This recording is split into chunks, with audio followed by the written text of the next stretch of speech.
suis président d'une association qui accueille des personnes et qui accompagne des personnes en situation de handicap mental et handicap psychique, dans la région du sud de Toulouse.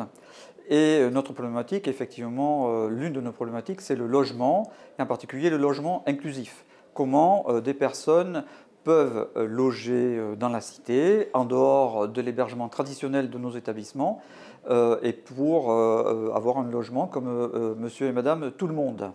Partant de là, nous avons créé une coopérative qui a pour but de fédérer les efforts de bailleurs privés et puis de proposer des solutions d'hébergement à la fois des personnes en situation de handicap, mais aussi des personnes avec d'autres fragilités sociales, voire avec des personnes qui n'ont pas de difficultés particulières. L'idée est d'une mixité sociale, et donc une véritable inclusion.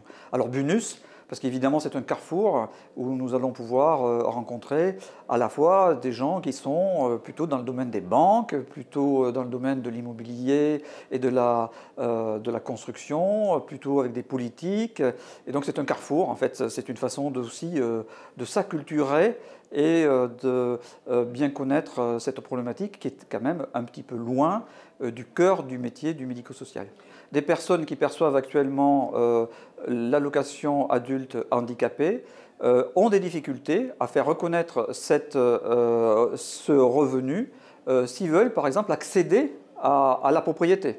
On va leur opposer le fait que ce n'est pas un véritable revenu. Et ça, c'est quelque chose qui a été dénoncé par le défenseur des droits. Et donc, on aimerait que ce soit réellement inscrit dans la loi pour que les personnes puissent, si elles le veulent, accéder à la propriété comme les autres personnes.